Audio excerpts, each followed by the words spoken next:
बिस्मिल्लाहिर्रहमानिर्रहीम। अस्सलाम वालेकुम दोस्तों, मैं हूं शाहिद नईम और क्रिमिनल लॉ के एक नए लेक्चर के साथ हाजिर खिदमत हूं।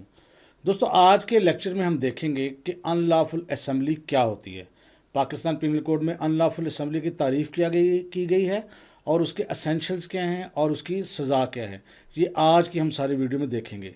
तो इससे पहले कि हम अपनी वीडियो का आगाज़ करें, तमाम वो दोस्त जो इस चैनल पे नए हैं उनसे गुजारिश है कि अगर अभी तक आपने हमारे चैनल को सब्सक्राइब नहीं किया तो हमारे चैनल को सब्सक्राइब कर लीजिए और उसके साथ नज़र आने वाले बेल के आइकन पर क्लिक करना मत भूलें।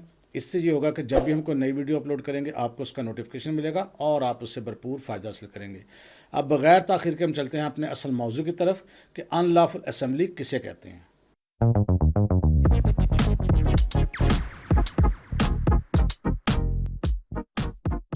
तो दोस्तों, जैसा कि आज के हमारा टॉपिक है अनलॉफुल असेंबली, नाम से ही जाहिर है असेंबली कहते हैं जब कुछ ज़्यादा लोग इकट्ठे हो जाएं, और अनलॉफुल गैर कानूनी यानी लोगों का किसी गैर कानूनी मकसद के लिए इकट्ठे होना अनलॉफुल असेंबली होती है। लेकिन पाकिस्तान पीनल कोड में इसकी डेफिनेशन कैसे की गई है? उसकी डेफिनेशन की गई है सेक्शन 141 में। क्या कहा गया है? उसमें कहा गया व्हेन 5 और मोर इंडिविजुअल्स, यानी जब 5 या 5 से ज़्यादा अफराद assemble with the intention to committing a crime और यूजिंग फोर्स और violence against another person और प्रॉपर्टी, जब 5 या 5 से ज़्यादा लोग इस नीयत से इकट्ठे हों कि क्राइम कमिट करेंगे, किसी शख्स को नुकसान पहुंचाएंगे या किसी शख्स की प्रॉपर्टी को नुकसान पहुंचाएंगे, और engaging in conduct that disrupts public peace, they are considered to be part of unlawful assembly. यानी वो इकट्ठे इस तरह से हों कि जिनकी वजह से नक्स आमा का बाइस बने, यानी आवाम पब्लिक को उसकी वजह से प्रॉब्लम आए, तो हम कहते हैं कि ये अनलॉफुल असेंबली है और इसकी तारीफ़ की गई है 141 में। इसी तरह 142 सेक्शन में बताया गया है कि जो कोई बंदा इस असेंबली का मेंबर होगा या हिस्सा होगा तो कहा जाएगा कि उसने वो अनलॉफुल असेंबली का जो मेंबर होने का जुर्म है उससे वो सरजद हुआ है।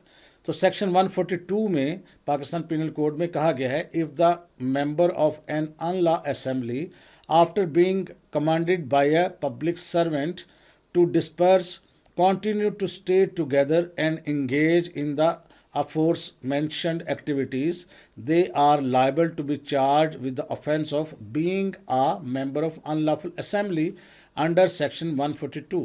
तो कहा गया कि जब अनलॉफुल असेंबली का मेंबर कोई भी जब किसी पब्लिक ऑफिशियल की तरफ से या स्टेट सर्वेंट की तरफ से उनको मुंतशिर होने का हुक्म दे दिया जाए, लेकिन वो उसकी वजह से मुंतशिर ना हो बल्कि जो पहले से मनसूबा साजी की गई है उसमें ही वो मगन रहें, तो कहा जाएगा कि उन्होंने अनलॉफुल असेंबली का मेंबर होने का जुर्म किया है सेक्शन 42 में। तो मैं उम्मीद करता हूँ आपको समझ आ गई होगी। इसमें ज़रूरी क्या चीज़ें हैं, इसके कुछ एसेंशियल्स हैं, वो चीज़ें आपने याद रखनी है कि अनलॉफुल असेंबली कब होगी। पहली बात क्या है? असेंबली ऑफ 5 और मोर पर्सनस, जब तक 5 या 5 से ज़ायद लोग नहीं होंगे तो अनलॉफुल असेंबली नहीं होगी। यानी 4 बंदे मिलकर अगर वही काम करते हैं तो वो अनलॉफुल असेंबली नहीं है। वो अफरे तो हो सकता है जो हम आगे चल के पढ़ेंगे, लेकिन वो अनलॉफुल असेंबली नहीं है। इसी तरह कॉमन ऑब्जेक्ट, उनका सबका मुश्तरका एक मकसद होता है कि कोई जुर्म का इर्तिकाब करना, किसी शख्स को नुकसान पहुंचाना या किसी के शख्स की प्रॉपर्टी को नुकसान पहुंचाना या कोई बलवा करना, इंतशार फैलाना, यानी वो कॉमन ऑब्जेक्ट के तहत वहाँ पे इकट्ठे हुए होंगे कोई क्रिमिनल एक्टिविटी के लिए। अनलॉफुल एक्ट, जो वो काम करेंगे वो अनलॉफुल, कानून ने उनको मना किया गया हो, यानी कानून की नज़र में जो काम वो करने वाले हैं वो नाजायज़ हो, तो फिर हम कहेंगे ये अनलॉफुल असेंबली का हिस्सा है। नॉलेज एंड इंटेंट, और उन सबको पता हो कि वो कर क्या रहे हैं और नीयत से वो काम कर रहे हों।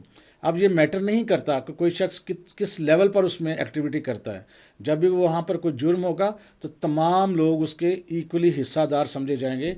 ये नहीं देखा जाएगा कि इसने कम हिस्सा लिया था, इसने ज़्यादा हिस्सा लिया था, बस वो अनलॉफुल असेंबली का हिस्सा है और तमाम लोग उसके कसूरवार ठहराएंगे।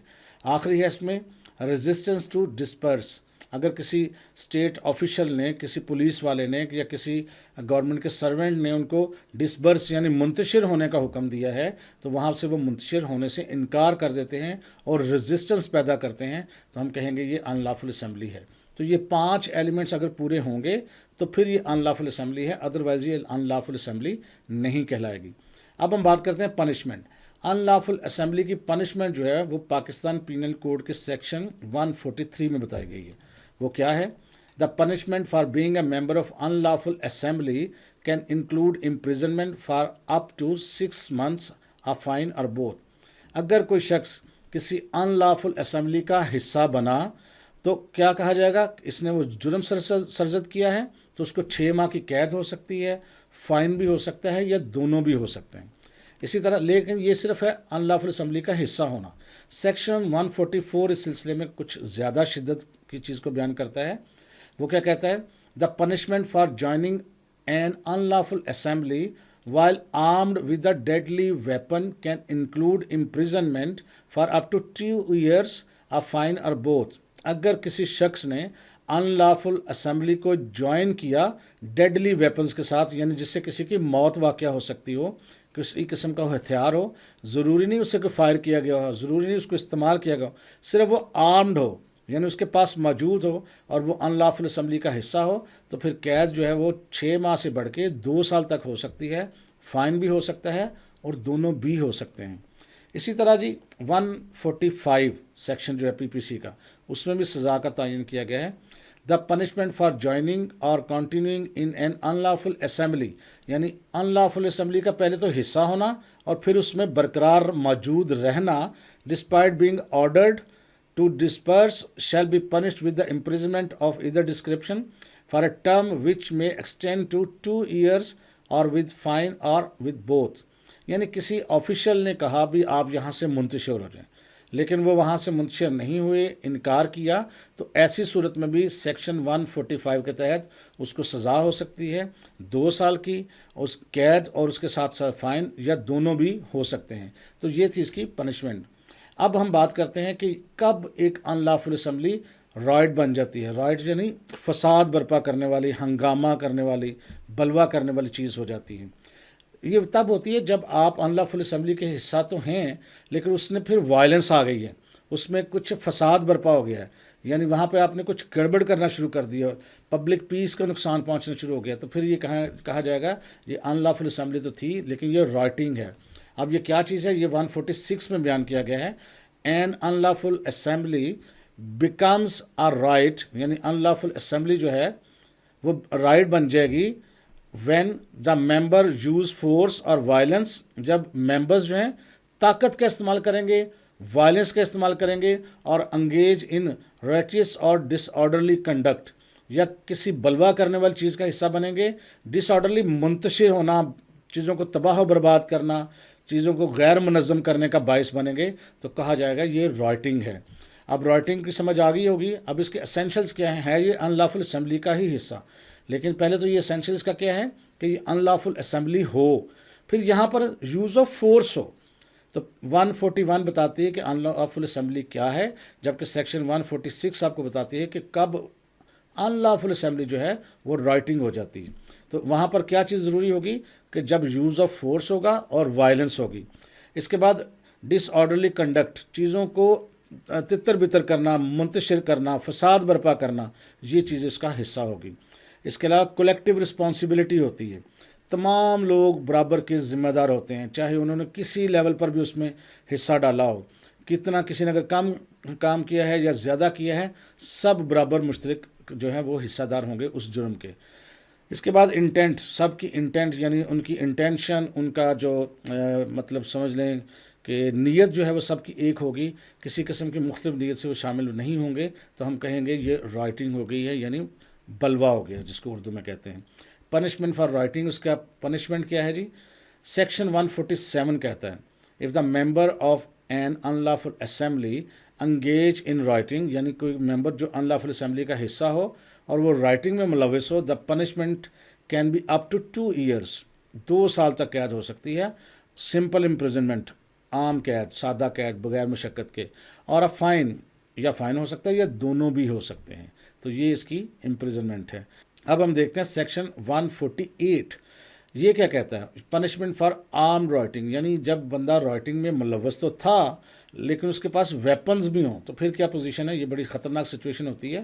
ہو ever is guilty for rioting, جو کوئی رائٹنگ کا باعث بنے گا، being armed with a deadly weapons, जो मुसल्लह होगा उस किस्म के हथियारों से जिससे किसी की मौत वाक़या हो सकती हो, और with anything which use as a weapon of offence, या किसी ऐसी चीज़ से मुसल्लह हो जो वेपन के तौर पर इस्तेमाल हो सकती हो, is likely to cause death, जिससे कि किसी की मौत भी वाक़या हो सकती हो, shall be punished with imprisonment, तो उसको कैद की सज़ा सुनाई जा सकती है, of either description for a term which में एक्सटेंड टू 3 ईयर्स, उसमें 3 साल तक इसको कैद हो सकती है, फाइन भी हो सकता है, और दोनों भी हो सकती हैं।